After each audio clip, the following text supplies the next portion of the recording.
Hello, നമസ്കാരം. +2 തുല്യത പഠിക്കുന്ന വിദ്യാർത്ഥിനികളെ എക്കണോമിക്സിൻ്റെ ഭാഗമായിട്ടുള്ള മാക്രോ എക്കണോമിക്സ് എന്ന് പറയുന്ന ഒരു പുസ്തകമാണ് നമ്മളിവിടെ പഠിക്കാൻ വേണ്ടി പോകുന്നത്. മാക്രോ എക്കണോമിക്സിൻ്റെ മലയാളം എന്ന് പറയുന്നത് സ്ഥൂല സാമ്പത്തിക ശാസ്ത്രം എന്നുള്ളതാണ്. നമ്മൾ കഴിഞ്ഞ ഒരു പാർട്ടിൽ എന്താണ് മൈക്രോ എക്കണോമിക്സ് അതല്ലെങ്കിൽ സൂക്ഷ്മ സാമ്പത്തിക ശാസ്ത്രം എന്താണ്, അതിലെ പ്രധാനപ്പെട്ട പഠന മേഖലകൾ ഏതൊക്കെയാണ്, അതിലെ പ്രധാനപ്പെട്ട ചാപ്റ്റേഴ്സ് ഏതൊക്കെയാണെന്ന് കണ്ടു. ഇവിടെ നമ്മൾ പഠിക്കാൻ പോകുന്നത് സ്ഥൂല സാമ്പത്തിക ശാസ്ത്രം എന്നുള്ളതാണ്. അതിൽ പ്രധാനമായിട്ടും നമ്മൾക്കറിയാം, സ്ഥൂല സാമ്പത്തിക ശാസ്ത്രത്തിൽ അല്ലെങ്കിൽ മാക്രോ എക്കണോമിക്സിൽ പ്രധാനമായിട്ടുള്ള ചാപ്റ്റേഴ്സ് എന്ന് പറയുന്നത് 6 ചാപ്റ്റേഴ്സാണുള്ളത്. ഓരോ ചാപ്റ്റേഴ്സും ചോദിക്കാവുന്ന മാർക്കുകളാണ് സൈഡിൽ എഴുതിയിട്ടുള്ളത്. ഫസ്റ്റ് സ്ഥൂല സാമ്പത്തിക ശാസ്ത്രത്തിൻ്റെ ആമുഖം, ഇൻട്രഡക്ഷൻ ടു മാക്രോ എക്കണോമിക്സ് എന്ന് പറയും. 3 മാർക്കാണ് ചോദ്യങ്ങൾ ഉണ്ടാവുക. സെക്കൻഡ് ദേശീയ വരുമാനം കണക്കാക്കൽ, national income accounting. Third one പണവും ബാങ്കിങ്ങും. 4-ാമത്തെ അധ്യായം വരുമാനം നിർണ്ണയിക്കൽ. 5-ാമത്തെ അധ്യായം ഗവൺമെൻറ് ബജറ്റും അനുബന്ധ വിവരങ്ങളും. 6-ാമത്തത് തുറന്ന സമ്പദ് വ്യവസ്ഥയും സ്ഥൂല സാമ്പത്തിക ശാസ്ത്രവും. അപ്പോൾ ഇങ്ങനെയുള്ള 6 ചാപ്റ്റേഴ്സാണ്. ഇതിൽ നിന്ന് പ്രധാനപ്പെട്ട ഭാഗങ്ങളാണ് നമ്മൾ ഡിസ്കസ് ചെയ്ത് പോകുന്നത്. ചോദിക്കാൻ സാധ്യതയുള്ള മേഖലകളാണ് നമ്മൾ ഉൾപ്പെടുത്തിയിട്ടുള്ളത്. നിങ്ങൾ ഈ വീഡിയോ കാണുന്ന സമയത്ത് ഹെഡിങ് എഴുതിയിട്ട് ഓരോ പോയിൻറ്റുകൾ കുറിച്ച് വെക്കണമെന്ന് വിനീതപൂർവ്വം അഭ്യർത്ഥിക്കുകയാണ്. ആ പോയിൻറ്റുകൾ മാത്രം നിങ്ങൾ എക്സാം ഓറിയൻ്റായിട്ട് പഠിച്ചാൽ മതി. മുഴുവൻ ക്ലാസ് കേൾക്കുന്ന സമയത്ത് പോയിൻറ്റുകൾ കുറിച്ച് വെക്കുക. തുടർന്നുള്ള ക്ലാസ്സുകൾക്ക് വേണ്ടിയിട്ട് ചാനൽ സബ്സ്ക്രൈബ് ചെയ്യണമെന്ന് വളരെ വിനയപൂർവ്വം ഓർമ്മപ്പെടുത്തുന്നു. നമ്മുടെ ക്ലാസ്സിലേക്ക് കടക്കുകയാണ്. ഫസ്റ്റ് ചാപ്റ്റർ സ്ഥൂല സാമ്പത്തിക ശാസ്ത്രത്തിൻ്റെ ഒരു ആമുഖം എന്നുള്ളതാണ്. ഈ അധ്യായത്തിൽ നമ്മൾ പ്രധാനമായിട്ടും പഠിക്കാൻ പോകുന്നത് എന്താണ് സ്ഥൂല സാമ്പത്തിക ശാസ്ത്രം, എന്താണ് മാക്രോ എക്കണോമിക്സ്, ഈ മാക്രോ എക്കണോമിക്സ് എന്നാണ് ഒറിജിനേറ്റ് ചെയ്തത്, ഈ മാക്രോ എക്കണോമിക്സിൻ്റെ പ്രധാനപ്പെട്ട പഠന മേഖലകൾ ഏതൊക്കെയാണ്, അതുപോലെ തന്നെ ഒരു സമ്പദ് വ്യവസ്ഥയെ പൊതുവായിട്ട് 4 മേഖലകളാക്കി തിരിച്ചിട്ടുണ്ട്. ആ മേഖലകൾ ഏതൊക്കെയെന്നാണ്. ഇത്രയും ഭാഗമാണ് നമ്മൾ ഈ ചാപ്റ്ററിൽ പഠിക്കുന്നത്. അപ്പോൾ ഈ ചാപ്റ്റർ ഇൻട്രഡക്ഷൻ എന്ന രീതിയിൽ ആദ്യം നമ്മൾ പറയുകയാണ്. അപ്പോൾ നമ്മൾ സ്ഥൂല സാമ്പത്തിക ശാസ്ത്രത്തിൻ്റെ ആമുഖം, ഇൻട്രഡക്ഷൻ ടു മാക്രോ എക്കണോമിക്സ് എന്നുള്ളതാണ്. നമ്മൾ ഇതിലേക്ക് വരുന്നതിന് മുമ്പ് നമ്മൾക്കറിയാം 1776 ആഡം സ്മിത്ത് അദ്ദേഹത്തിൻ്റെ പുസ്തകമായിട്ടുള്ള രാജ്യത്തിൻ്റെ സമ്പദ് വ്യവസ്ഥ എന്ന് വിളിക്കുന്ന വെൽത്ത് ഓഫ് നാഷൻ എന്ന് പറയുന്ന പുസ്തകം പുറത്തിറക്കി. അതിനുശേഷമാണ് ഒരു സാമ്പത്തിക ശാസ്ത്രം എന്ന ആശയം ഉത്ഭവിക്കുന്നത്. അവിടെയാണ് നമ്മൾക്കറിയാം മൈക്രോ എക്കണോമിക്സ് ഒറിജിനേറ്റ് ചെയ്യുന്നത്. ഇതൊക്കെ നമ്മൾ കഴിഞ്ഞ ഭാഗത്ത് പഠിച്ചതാണ്. അപ്പോൾ അദ്ദേഹം ഈ ആഡം സ്മിത്ത് ക്ലാസിക്കൽസ് എന്ന് പറയുന്ന ഒരു സാമ്പത്തിക ചിന്തയ്ക്ക് രൂപം നൽകി.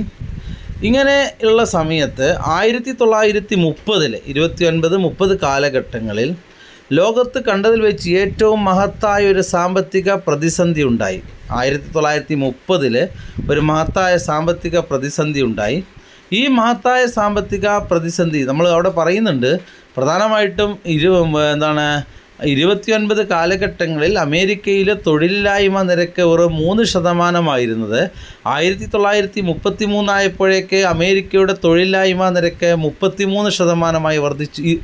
25% വർദ്ധിച്ചു എന്നൊക്കെ പറഞ്ഞു. അതായത് 33-ൽ 25% വർദ്ധിച്ചു എന്ന്. അപ്പോൾ അതിരൂക്ഷമായ തൊഴിലില്ലായ്മയും സാമ്പത്തിക പ്രതിസന്ധിയും ഉണ്ടായി. ഈ സാമ്പത്തിക പ്രതിസന്ധി പരിഹരിക്കാൻ വേണ്ടിയിട്ട് 1936 ജെ.എം. കെയ്ൻസ് അദ്ദേഹത്തിൻ്റെ പുസ്തകമായിട്ടുള്ള പണത്തിൻ്റെയും പലിശയുടെയും തൊഴിലിൻ്റെയും പൊതുസിദ്ധാന്തം എന്ന പുസ്തകം, the general theory of employment, interest and money എന്ന പുസ്തകം പുറത്തിറക്കി. അതിനുശേഷം വന്ന സാമ്പത്തിക ചിന്തയാണെന്ത്? മാക്രോ എക്കണോമിക്സ് അല്ലെങ്കിൽ സ്ഥൂല സാമ്പത്തിക ശാസ്ത്രം. അപ്പോൾ സ്ഥൂല സാമ്പത്തിക ശാസ്ത്രം ആവിർഭവിക്കുന്നത് എപ്പോഴാണ് ഒറിജിനേറ്റ് ചെയ്യുന്നത്? 1936 ആഡം സ്മിത്ത് അദ്ദേഹത്തിൻ്റെ പുസ്തകമായിട്ടുള്ള an enquiry into the general theory of employment, interest and money എന്ന പുസ്തകം പുറത്തിറക്കിയതിന് ശേഷമാണ് ഈ സ്ഥൂല സാമ്പത്തിക ശാസ്ത്രം ഒറിജിനേറ്റ് ചെയ്യുന്നത്. ഓക്കെ, പ്രധാനമായിട്ട് നമ്മൾക്കറിയാം എന്താണ് സ്ഥൂല സാമ്പത്തിക ശാസ്ത്രം എന്നാണ് നമ്മൾ പഠിക്കാൻ പോകുന്നത്. ഒരു സാമ്പത്തിക മേഖലയെ മുഴുവനായിട്ട് മൊത്തമായിട്ട് പഠന വിധേയമാക്കുന്നതിനെയാണ് സ്ഥൂല സാമ്പത്തിക ശാസ്ത്രം അല്ലെങ്കിൽ മാക്രോ എക്കണോമിക്സ് എന്ന് പറയുന്നത്. എന്താണ്? സമ്പദ് വ്യവസ്ഥയെ മുഴുവനായിട്ട് മൊത്തമായിട്ട് പഠന വിധേയമാക്കുന്നതാണെന്ത് നമ്മൾക്കറിയാം സ്ഥൂല സാമ്പത്തിക ശാസ്ത്രം. അതായത് ഒരു രാജ്യത്തിൻ്റെ വരുമാനമാവാം, ദേശീയ വരുമാനമാവാം, മൊത്തം ചിലവാവാം, മൊത്തം തൊഴിലാവാം. എന്നാൽ മൈക്രോ എക്കണോമിക്സ് നിങ്ങൾ പഠിച്ചിട്ടുണ്ടാവും, ഒരാളുടെ വരുമാനം, ഒരു സാധനത്തിൻ്റെ വില, ഏതെങ്കിലും ഒരു പ്രത്യേക മേഖല മാത്രം എടുത്തിട്ട് പ്രത്യേക സാമ്പത്തിക ആശയം മാത്രം എടുത്ത് പഠിക്കുന്നതാണ് മൈക്രോ എങ്കിൽ സാമ്പത്തിക മേഖലയെ മുഴുവനായിട്ട് മൊത്തമായിട്ട് പഠന വിധേയമാക്കുന്നതാണ് മാക്രോ എക്കണോമിക്സ് എന്ന് പറയുന്നത്. ഇതിൻ്റെ പ്രധാനപ്പെട്ട പഠന മേഖലകൾ ഏതൊക്കെയാണ്? സ്കോപ്പ് ഓഫ് മാക്രോ എക്കണോമിക്സ് പ്രധാനപ്പെട്ട പഠന മേഖലകൾ എന്ന് പറയുന്നത് ദേശീയ വരുമാനം. നമ്മൾക്കറിയാം ദേശീയ വരുമാനം നിർണ്ണയിക്കുന്നത് എങ്ങനെയാണ്, ദേശീയ വരുമാനവുമായി ബന്ധപ്പെട്ട് വരുന്ന പ്രധാനപ്പെട്ട ആശയങ്ങൾ. അതുപോലെ തന്നെ തൊഴിലും തൊഴിലില്ലായ്മയും എന്താണ് ആരാണ് തൊഴിൽ, എന്താണ് തൊഴിലില്ലായ്മ, അതുപോലെ തന്നെ പണത്തിൻ്റെ ഡിമാൻഡും സപ്ലൈയും, പണനയം എന്താണ്, അതുപോലെ തന്നെ നികുതി നയം, ഫിസ്ക്കൽ പോളിസി, ധനനയം എന്താണ്, അതുപോലെ അന്താരാഷ്ട്ര വ്യാപാരം, സാമ്പത്തിക വളർച്ച. അപ്പോൾ നോക്കാം, ഇതിൽ പ്രധാനമായിട്ട് പഠിക്കാൻ നമ്മൾ പോകുന്നത് അടുത്ത അധ്യായത്തിൽ തന്നെ നമ്മൾ പഠിക്കും എന്താണ് ദേശീയ വരുമാനമെന്ന്, തൊഴിലും തൊഴിലില്ലായ്മയും പഠിക്കും, പണത്തിൻ്റെ ഡിമാൻഡും സപ്ലൈയും പഠിക്കും, പണനയങ്ങൾ പഠിക്കും, അതുപോലെ തന്നെ ഫിസ്ക്കൽ പോളിസികൾ, ധനനയങ്ങൾ പഠിക്കും, അന്താരാഷ്ട്ര വ്യാപാരം പഠിക്കും, സാമ്പത്തിക വളർച്ചയെക്കുറിച്ചുള്ള പഠിക്കും. ഇനി നമ്മൾ മറ്റൊരു കാര്യം കൂടി പറയുകയാണ്, 1933 റാഗ്നർ ഫിഷ് എന്ന് പറയുന്ന സാമ്പത്തിക ചിന്തകനാണ് എക്കണോമിക്സിനെ മൈക്രോ എക്കണോമിക്സ് എന്നും മാക്രോ എക്കണോമിക്സ് തരംതിരിച്ചത്. ആരാണ്? 1933 റാഗ്നർ ഫിഷ് എന്ന് പറയുന്ന ഒസ്ലോ യൂണിവേഴ്സിറ്റിയിലെ പ്രൊഫസർ, അതുപോലെ തന്നെ നോബൽ പ്രൈസ് വിന്നറായിട്ടുള്ള റാഗ്നർ ഫിഷാണ് എക്കണോമിക്സിനെ മൈക്രോ എക്കണോമിക്സ് എന്നും മാക്രോ എക്കണോമിക്സ് എന്നും തരംതിരിച്ച്. ഇനി ഈ പ്രധാനമായിട്ട് നമ്മൾ പഠിക്കാൻ പോകുന്ന അടുത്തൊരു ടോപ്പിക്കാണ് സാമ്പത്തിക വിവിധ മേഖലകൾ ഏതൊക്കെയാണ്. സാമ്പത്തിക മേഖലകളെ പൊതുവേ നമ്മൾ 4 തിരിച്ച് 4 മേഖലകളാണുള്ളത്. ഈ ബുക്ക് കഴിയുന്നത് വരെ നമ്മൾക്ക് ആവശ്യമുള്ളതാണ് 4 മേഖലകൾ ഏതൊക്കെയെന്ന്. ഒന്ന് ഉൽപ്പാദന മേഖല എന്ന് പറയും. എല്ലാ സാധന സേവനങ്ങളും ഉൽപ്പാദിപ്പിച്ച് കമ്പോളത്തിൽ വിതരണം ചെയ്യുന്ന മേഖലയാണെന്ത്? ഉൽപ്പാദന മേഖല. ഫേം അല്ലെങ്കിൽ ബിസിനസ് സെക്ടർ. എന്താണ്? എല്ലാ സാധനങ്ങളും നമ്മൾക്ക് ആവശ്യമുള്ള, ജനങ്ങൾക്ക് ആവശ്യമുള്ള എല്ലാ സേവനങ്ങളും ഉൽപ്പാദിപ്പിച്ച് വിതരണം ചെയ്യുന്നവരാണ് ഉൽപ്പാദന മേഖല, ഫേം അല്ലെങ്കിൽ സ്ഥാപനങ്ങൾ എന്ന് പറയും. രണ്ടാമത്തെ ഗാർഹിക മേഖല എന്ന് പറയുന്ന വ്യക്തികൾ. നമുക്ക് ഓരോ കുടുംബത്തിലെ മെമ്പേഴ്സാണ്, നമുക്കൊക്കെ ഒരു കുടുംബമുണ്ട്, അതാണ് ഗാർഹിക മേഖല എന്ന് പറയുന്നത്. വ്യക്തികളായിക്കോട്ടെ, വ്യക്തികളുടെ സംഘങ്ങളായിക്കോട്ടെ, എല്ലാവരും എന്താണ്? ഓരോ ഗാർഹിക മേഖലയിലെ മെമ്പർമാരാണ് അല്ലേ. ഓരോരുത്തരും ഓരോ വീട്ടിലെ മെമ്പേഴ്സാണ്. അതുകൊണ്ട് എന്താണ്? എല്ലാ ഉൽപ്പാദന ഘടകങ്ങളുടെയും ഉടമസ്ഥാവകാശമാർക്കാണ് ഗാർഹിക മേഖല. നിങ്ങൾ ആലോചിച്ച് നോക്കൂ, ഏത് സ്ഥാപനം എടുത്താലും എല്ലാം ഒരു വ്യക്തിയുടേതായിരിക്കാം, ആ വ്യക്തി ഒരു കുടുംബത്തിൻ്റെ മെമ്പറായിരിക്കാം. എല്ലാ ഉൽപ്പാദന ഘടകങ്ങളുടെയും ഉടമസ്ഥാവകാശമാർക്കാണ് ഗാർഹിക മേഖലക്കാണ്. മൂന്നാമത്തെ ഗവൺമെൻറ് ഉണ്ട്. നമ്മൾക്കറിയാം, ഗവൺമെൻറ് നമ്മളുടെ സാമ്പത്തിക മേഖലയെ, സമ്പദ് വ്യവസ്ഥയെ നിയന്ത്രിക്കുന്നതിൽ മുഖ്യധാരയിൽ പ്രവർത്തിക്കുന്ന വ്യക്തികളാണ് ഗവൺമെൻറ് എന്ന് പറയുന്നത്. എല്ലാ മേഖല, ആരോഗ്യമാണെങ്കിലും വിദ്യാഭ്യാസമാണെങ്കിലും സാമൂഹ്യ സുരക്ഷയാണെങ്കിലും എല്ലാ മേഖലയിലും തൻ്റേതായ പ്രവർത്തനങ്ങൾ കാഴ്ചവെക്കുന്ന മേഖലയാണ് ഗവൺമെൻറ് എന്ന് പറയുന്നത്. നാലാമത്തെ മേഖലയാണ് ബാഹ്യ മേഖല, അന്താരാഷ്ട്ര വ്യാപാരം എന്ന് പറയുന്നത്, അന്താരാഷ്ട്ര മേഖല എന്ന് പറയുന്നത്. നമ്മൾക്കറിയാം, നമ്മുടെ ഇന്ന് തുറന്ന സമ്പദ് വ്യവസ്ഥയാണ്, ക്ലോസ്ഡ് ഇക്കോണമി അല്ല. ഒരു രാജ്യം ശിഷ്ടലോകവുമായിട്ടെല്ലാം സാമ്പത്തിക ബന്ധം പുലർത്തുന്ന ഒരു കാലഘട്ടമാണ് അതാണ് ബാഹ്യമേഖലയുടെ പ്രസക്തി എന്ന് പറയുന്നത്. ബാഹ്യമേഖല എന്ന് പറയുന്നത് വിദേശ രാജ്യങ്ങളുമായിട്ടുള്ള കയറ്റുമതിയും ഇറക്കുമതിയും ഉൾപ്പെടുത്തുന്നതാണ് ബാഹ്യമേഖല എന്ന്. അപ്പം നോക്കാം, പ്രധാനമായിട്ടും 4 മേഖലകൾ ഏതൊക്കെയാണ്? ഉൽപ്പാദന മേഖല, ഗാർഹിക മേഖല, ഗവൺമെൻറ്, അതുപോലെ തന്നെ എക്സ്റ്റേണൽ സെക്ടേഴ്സ് എന്ന് പറയുന്നു. അപ്പോൾ നമ്മൾ സ്ഥൂല സാമ്പത്തിക ശാസ്ത്രത്തിലെ ചെറിയൊരു അധ്യായമായിട്ടുള്ള ഇൻട്രഡക്ഷൻ ടു മാക്രോ എക്കണോമിക്സ് അല്ലെങ്കിൽ സ്ഥൂല സാമ്പത്തിക ശാസ്ത്രത്തിൻ്റെ ആമുഖം എന്ന ചാപ്റ്റർ കഴിഞ്ഞിട്ടുണ്ട്. ഇനി നമ്മൾ അടുത്ത ചാപ്റ്ററിലേക്ക് പോവാണ്.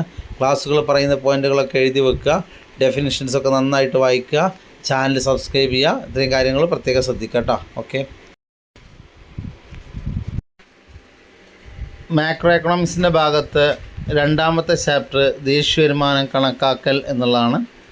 വളരെ പ്രധാനപ്പെട്ട ഒരു ചാപ്റ്ററാണ്. നമ്മളിവിടെ പഠിക്കാൻ പോകുന്നത് എന്താണ് ദേശീയ വരുമാനം, ദേശീയ വരുമാനവുമായി ബന്ധപ്പെട്ട് വരുന്ന പ്രധാനപ്പെട്ട ആശയങ്ങൾ, ദേശീയ വരുമാനം കണക്കാക്കുന്നതിനുള്ള 3 രീതികൾ, അതുപോലെ തന്നെ ദേശീയ വരുമാനവും ക്ഷേമവും തമ്മിലുള്ള ബന്ധം. ഇത്തരം ഭാഗങ്ങളാണ് നമ്മളിവിടെ പഠിക്കാൻ പോകുന്നത്. ആദ്യം നമ്മൾ ദേശീയ വരുമാനം എന്താണ് എന്നുള്ള നാഷണൽ ഇൻകം. നമുക്കറിയാം, ഒരു രാജ്യത്തിൻ്റെ പ്രവർത്തനങ്ങളെ, രാജ്യത്തിൻ്റെ പ്രകടനം വിശദീകരിക്കുന്ന വിലയിരുത്തുന്നതിന് ഒഴിച്ചുകൂടാൻ പറ്റാത്തൊരു ഘടകമാണ് ദേശീയ വരുമാനം എന്ന. വരുമാനം നോക്കിയിട്ടാണ് രാജ്യം ഡെവലപ്ഡ് എന്നോ ബാക്ക്വേർഡ് എന്നോ ഡെവലപ്പിംഗ് എന്നൊക്കെ തരംതിരിക്കുന്നത് അല്ലേ. അപ്പോൾ നമ്മൾ ഇവിടെ പഠിക്കാൻ പോകുന്നത് എന്താണ് ദേശീയ വരുമാനം എന്ന് ആദ്യം നോക്കാം. എന്താ ദേശീയ വരുമാനം? ദേശീയ വരുമാനം എന്ന് പറയുന്നത് രാജ്യത്തിൻ്റെ മൊത്തം വരുമാനമാണ് ദേശീയ വരുമാനം അല്ലേ. ഒരു രാജ്യത്തിൻ്റെ വരുമാനം എവിടെ നിന്നാണ് കിട്ടുക? സാധന സേവനങ്ങൾ ഉൽപ്പാദിപ്പിക്കുമ്പോഴാണ് വരുമാനം കിട്ടുക. ഈ സാധന സേവനങ്ങളുടെ മൂല്യം എന്തിലേക്ക് മാറ്റണം? പണത്തിലേക്ക് മാറ്റണം. അപ്പോൾ ഒരു രാജ്യം ഒരു വർഷം ഉൽപ്പാദിപ്പിക്കപ്പെടുന്ന സാധന സേവനങ്ങളുടെ പണമൂല്യമാണെന്ത്? ദേശീയ വരുമാനം. എന്താണ്? രാജ്യം ഒരു വർഷം ഉൽപ്പാദിപ്പിക്കപ്പെടുന്ന സാധന സേവനങ്ങളുടെ പണമൂല്യമാണെന്ത്? ദേശീയ വരുമാനം എന്ന് പറയുന്നത് അല്ലേ. അപ്പം നമ്മൾ ഒരു രാജ്യം എടുത്താൽ ആ രാജ്യത്ത് ഉൽപ്പാദിപ്പിക്കപ്പെടുന്ന എല്ലാ സാധന സേവനങ്ങളും നമ്മൾക്കറിയാം. കണക്കെടുപ്പ് എന്ന് പറയുന്നത് ഏപ്രിൽ 1 മുതൽ മാർച്ച് 31 വരെയാണ് അല്ലേ. ആ ഒരു വർഷത്തിനിടയ്ക്ക് ഉൽപ്പാദിപ്പിച്ച എല്ലാ സാധന സേവനങ്ങളുടെയും പണത്തിൽ പറയുക. പത്തിയാൾക്ക് നെല്ലുണ്ടെങ്കിൽ ഇത്ര രൂപ, ഒരു അന്തർവാഹിനി കപ്പലുണ്ടെങ്കിൽ ഇത്ര രൂപ, അങ്ങനെ എല്ലാ സാധന സേവനങ്ങളും പണത്തിലേക്ക് മാറ്റിയതാണ് എന്ത്? നമ്മൾ പ്രധാനമായിട്ടും ദേശീയ വരുമാനം എന്ന് പറയും. ഇനി നമ്മൾ പഠിക്കാൻ പോകുന്ന ദേശീയ വരുമാനവുമായി ബന്ധപ്പെട്ടിരുന്ന ഒരുപാട് ആശയങ്ങളാണ്. ആദ്യത്തെ അന്തിമ ഉൽപ്പന്നങ്ങൾ, ഫൈനൽ ഗുഡ്സ് എന്ന് പറയും. അന്തിമ ഉൽപ്പന്നങ്ങൾ ഉദാഹരണം എടുക്കുകയാണെങ്കിൽ ഐസ്ക്രീമുകൾ, ബുക്കുകൾ, പേനകൾ, ഇതൊക്കെ അന്തിമോൽപ്പന്നങ്ങളാണ്. നേരിട്ട് ഉപയോഗിക്കുന്ന വസ്തുക്കളെയാണ് അന്തിമോൽപ്പന്നങ്ങൾ എന്ന് പറയുന്നത്. ഫൈനൽ ഗുഡ്സ് എന്താണ്?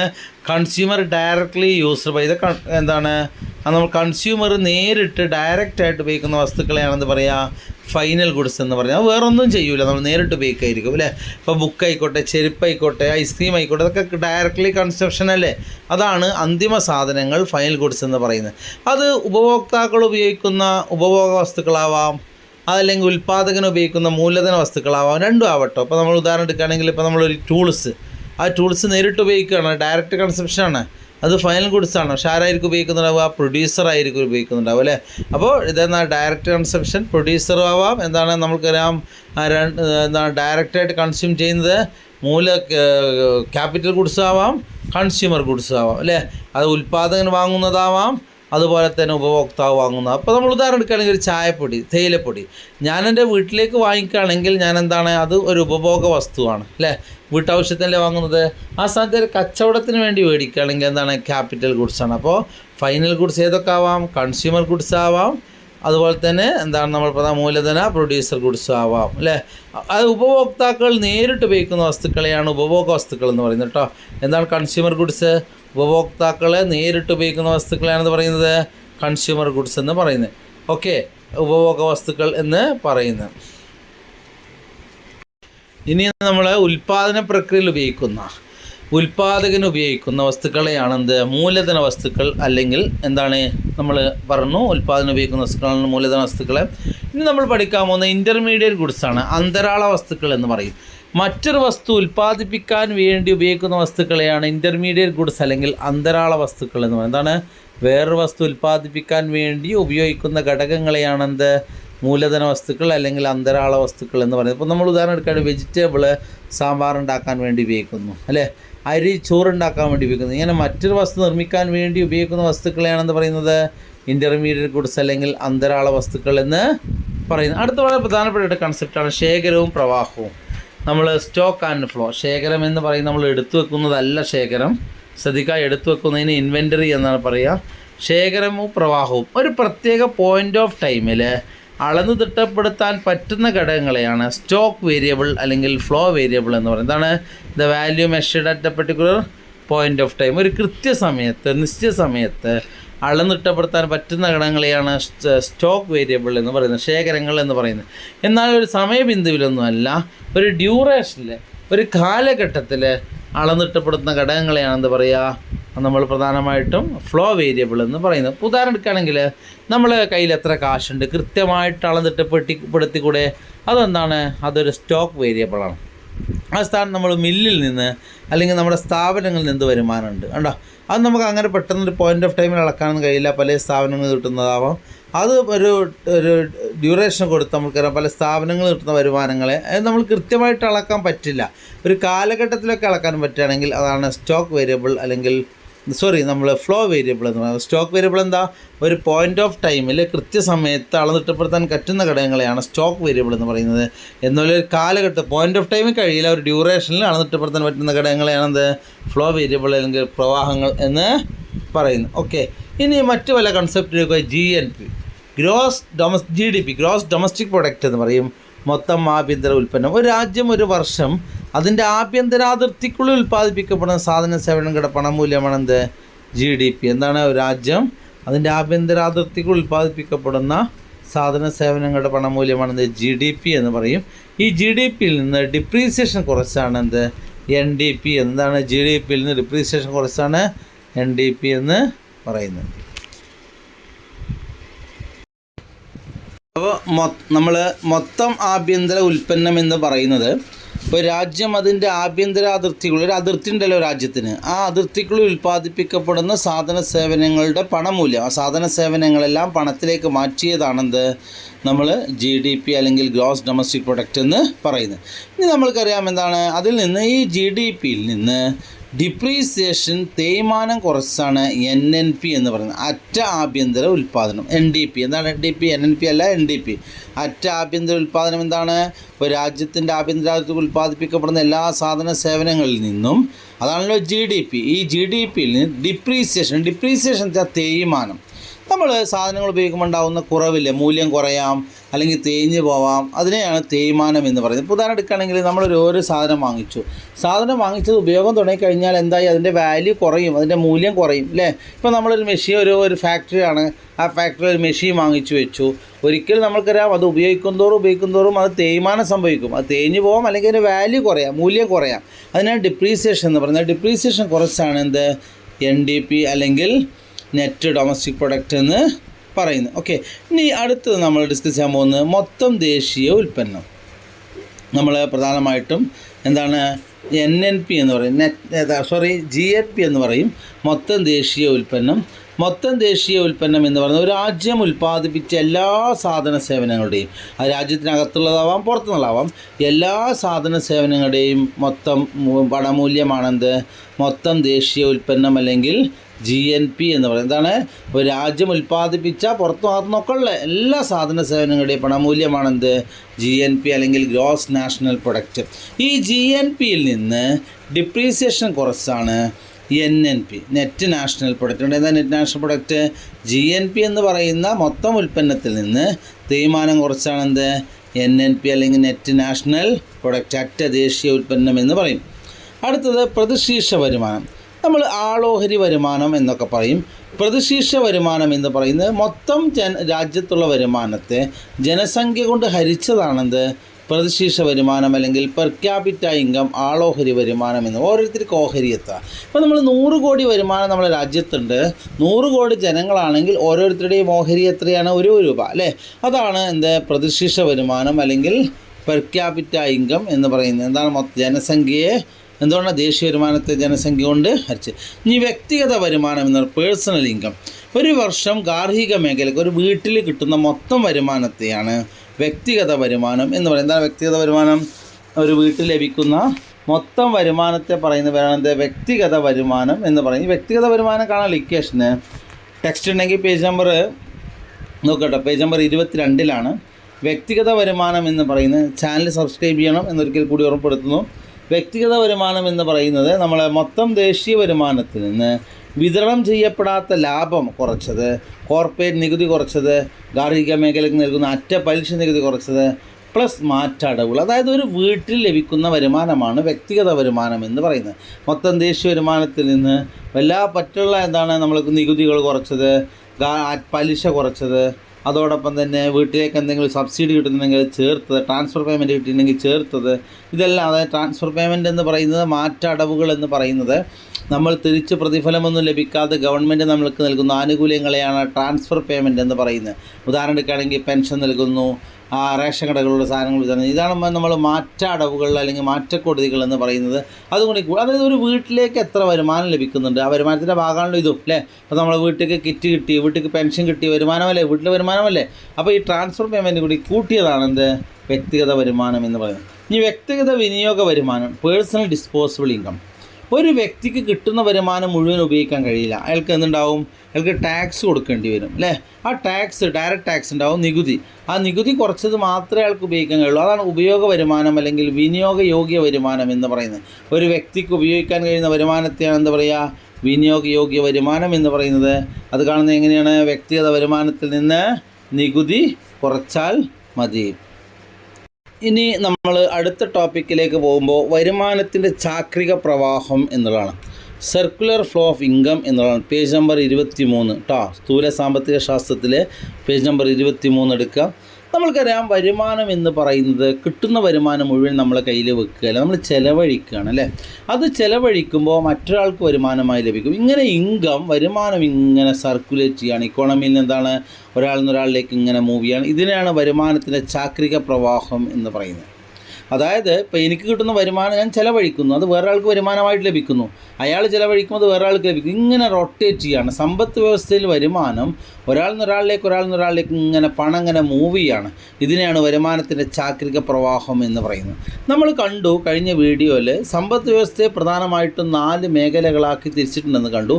ഈ 4 മേഖലകൾക്കിടയിൽ ഇങ്ങനെ മൂവ് ചെയ്യുകയാണ് അല്ലേ. ഇപ്പം ഞാനൊരു തൊഴിലാളിയാണെങ്കിൽ ഞാൻ ബിസിനസ്സുകാരൻ എന്ത് ചെയ്യുന്നു, ജോലി ചെയ്ത് കൊടുക്കുന്നു.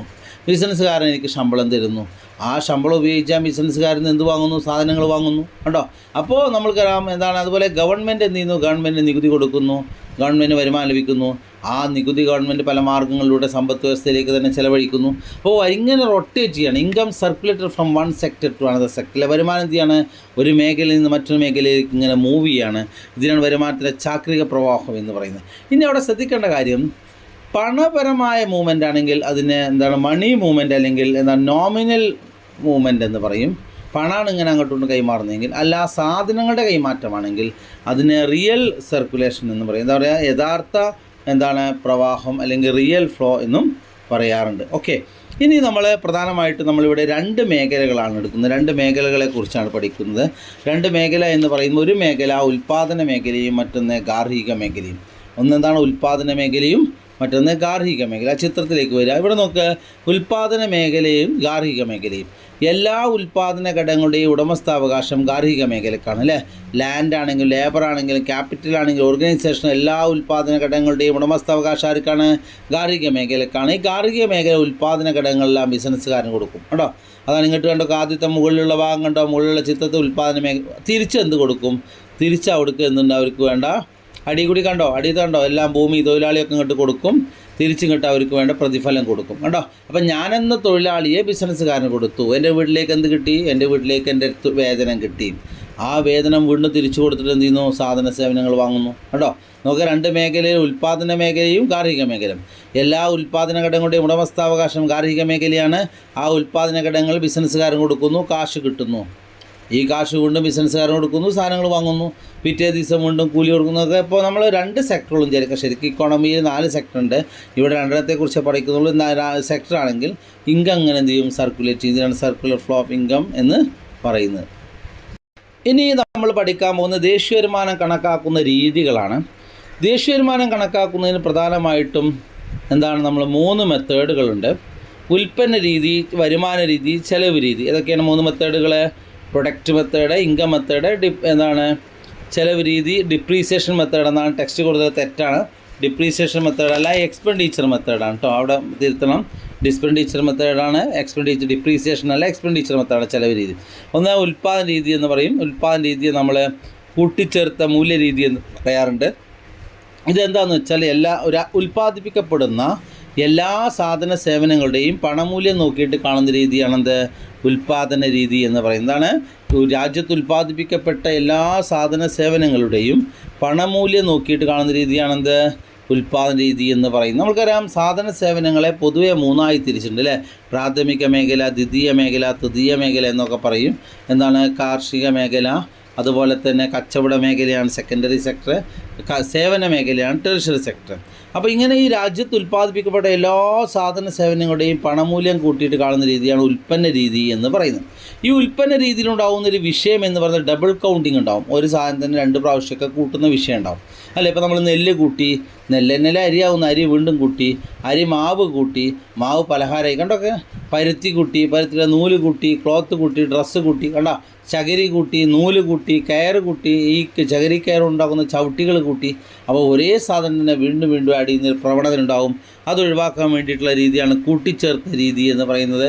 എത്രയാണോ മൂല്യത്തിലുണ്ടാകുന്ന വർധനവ്, എത്രയാണോ വാല്യൂ വർദ്ധിക്കുന്നത് ചേർത്ത് അത് മാത്രം കൂട്ടിയിട്ട് വരുന്ന രീതിയാണ് കൂട്ടിച്ചേർത്ത മൂല്യരീതി എന്ന് പറയുന്നത്. ഇപ്പം നെല്ലിന് 20 രൂപയാണെങ്കിൽ അരിക്ക് 35 രൂപയാണെങ്കിൽ, അല്ലെങ്കിൽ വേണ്ട അരിക്ക് 40 നെല്ലിന് 25 രൂപയാണ്, അരിക്ക് 40 രൂപയാണെങ്കിൽ ആ അരിയാവുമ്പോൾ പിന്നെ 40 കൂട്ടിൽ എത്ര കൂട്ടുള്ളൂ? 15 കൂട്ടുള്ളൂ. നെല്ലിൻ്റെ കാശ് കുറച്ച് ബാക്കി എത്രയാണോ വർധന വന്നത് അത് മാത്രം കൂട്ടുന്ന രീതിയാണ് കൂട്ടിച്ചേർത്ത മൂല്യരീതി അല്ലെങ്കിൽ വാല്യൂ ആഡർ എന്ന് പറയുന്നത്. ഓക്കെ, ഇനി രണ്ടാമത്തെ രീതി എന്ന് പറയുന്നത് നമ്മൾ നോക്ക്, രണ്ടാമത്തെ വരുമാന രീതിയാണ്.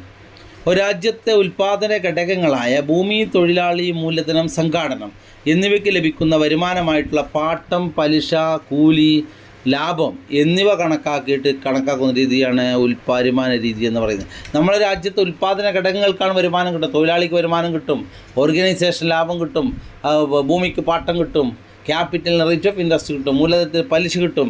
ഇങ്ങനെ ഉൽപ്പാദന ഘടകങ്ങളാണ് വരുമാനം സ്വീകരിക്കുന്നത്. ഈ ഉൽപ്പാദന ഘടകങ്ങൾക്ക് ലഭിക്കുന്ന വരുമാനം നോക്കിയിട്ട് കാണുന്ന രീതിയാണ് വരുമാന രീതി എന്ന് പറയുന്നത്. ഓക്കെ, അവിടെ നമ്മൾക്ക് ഉൽപ്പാദന ഘടകങ്ങളെ 4 തിരിച്ചിട്ടുണ്ട്. നിങ്ങൾ കേട്ടതൊക്കെയാണ് നമ്മൾ പ്രധാനമായിട്ടും ലാൻഡ്, ലേബർ, ക്യാപിറ്റൽ, ഓർഗനൈസേഷൻ അല്ലേ. ഭൂമി, തൊഴിലാളി, സംഘാടനം, മൂലധനം. ഭൂമി കിട്ടുന്നത് പാട്ടം, തൊഴിലാളി കിട്ടുന്നത് വേതനം, മൂലധനം കിട്ടുന്നത് പലിശ, ക്യാപിറ്റലും എന്താണ് നമ്മൾക്കറിയാം എന്താണ്. അതുപോലെ തന്നെ പലിശ, ക്യാപിറ്റലിന് പലിശ, അതുപോലെ തന്നെ ഓർഗനൈസേഷന് ലാഭം. ഇത് കൂട്ടിയിട്ട് കാണുന്ന രീതിയാണ് വരുമാന രീതി. മൂന്നാമത്തെ ചെലവ് രീതി എന്ന് പറയും. നമ്മൾ പ്രധാനമായിട്ടും ചെലവ് രീതിയാണ് ഇനി ഡിസ്കസ് ചെയ്യാൻ വേണ്ടി പോകുന്നത്.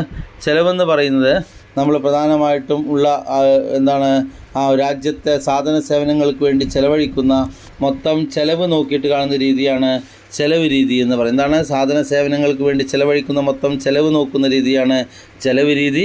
ഈ ചെലവ് രീതി അനുസരിച്ചിട്ട് സമ്പദ് വ്യവസ്ഥയുടെ മൊത്തം ചെലവുകൾ, അതായത് സാധന സേവനങ്ങൾ വാങ്ങാൻ വേണ്ടി ചെലവഴിക്കുന്ന പണം, ഉൽപ്പാദന ചിലവല്ല കേട്ടോ, ആ സാധനം വാങ്ങാൻ വേണ്ടി ചിലവഴിക്കുന്ന പണത്തെ പൊതുവെ 4 തിരിച്ചിട്ടുണ്ട്. ഒന്ന് ഗാർഹിക ചിലവെന്നും, അതുപോലെ നിക്ഷേപ ചിലവെന്നും, സർക്കാർ ചിലവെന്നും, വിദേശ ചിലവെന്നും. ഇതൊക്കെയാണ് ഒന്ന് നമ്മുടെ കൺസെപ്ഷൻ, ഗാർഹിക മേഖലയ്ക്കുള്ള കൺസെപ്ഷൻ ചിലവ്. രണ്ടാമത്തെ പറയുകയാണെങ്കിൽ എന്താണ്? നിക്ഷേപ ചിലവുകൾ, ബിസിനസ്സുകാരുള്ള നിക്ഷേപ ചിലവുകൾ. മൂന്നാമത്തെ സർക്കാർ ചിലവുകൾ.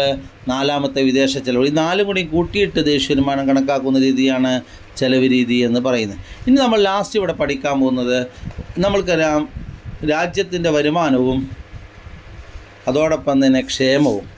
നമ്മൾ ഒരിക്കലും രാജ്യത്തിൻ്റെ വരുമാനത്തെ ക്ഷേമവുമായിട്ട് കമ്പയർ ചെയ്യാൻ പാടില്ല. വെൽഫെയറിൻ്റെ നല്ലൊരു സൂചകമല്ല വരുമാനം എന്ന് പറയുന്നത്. കാരണം വരുമാനം ലഭിക്കുന്നുണ്ടെന്ന് കരുതി രാജ്യത്തെ ക്ഷേമ പ്രവർത്തനങ്ങൾ വർദ്ധിക്കണമെന്നില്ല. ഇപ്പോൾ അമിതമായ വലിയ പണക്കാരന് വരുമാനം കിട്ടിയാൽ ദേശീയ വരുമാനം തന്നെയാണ്. പക്ഷേ പാവപ്പെട്ടവർക്ക് വികസനം ഉണ്ടാവണമെന്നില്ല. ഇപ്പോൾ അംബാനിക്ക് 100 കോടി കിട്ടിയാൽ നമ്മളെ വരുമാനം 100 കോടി വർദ്ധിക്കും. കാരണം അംബാനി എന്താണ്? നമ്മളെ ഇന്ത്യയിലെ പൗരനാണ്. അപ്പോൾ നമ്മളെ പ്രധാനമായിട്ടും മുകേഷ് അംബാനിക്ക് ഇപ്പോൾ 100 കോടി കിട്ടിയാൽ വരുമാനം തരും. പക്ഷെ അതുകൊണ്ട് പാവപ്പെട്ടവന് ക്ഷേമം വർദ്ധിക്കുമോ? ഇല്ല. അപ്പോൾ അതുകൊണ്ടാണ് ഒരിക്കലും GDP ഒരു നല്ല സൂചകമല്ല. അതുപോലെ തന്നെ നമ്മൾക്കറിയാം മദ്യത്തിൻ്റെ വരുമാനം ദേശീയ വരുമാനത്തിൻ്റെ ഭാഗമാണ്. ഒരിക്കലും മദ്യം സമൂഹത്തിന് ദോഷമാണ്. അപ്പോൾ അതുകൊണ്ടൊരിക്കലും GDP is not a good indicator എന്നുള്ളതാണ്. ഓക്കെ, ഇത്രയും കാര്യങ്ങൾ നമ്മൾ ഡിസ്കസ് ചെയ്ത് അടുത്ത് നമ്മളെ പണവും ബാങ്കിങ്ങും എന്നുള്ള ഒരു അധ്യായമാണ്. അത് നമ്മൾ മറ്റൊരു വീഡിയോയിൽ വരാം. അതിലേക്ക് ഒരിക്കൽ കൂടി ഓർമ്മപ്പെടുത്തുകയാണ്, ചാനൽ സബ്സ്ക്രൈബ് ചെയ്യുക, നിങ്ങളുടെ വിലയേറിയ അഭിപ്രായങ്ങൾ അറിയിക്കുക. Okay, by.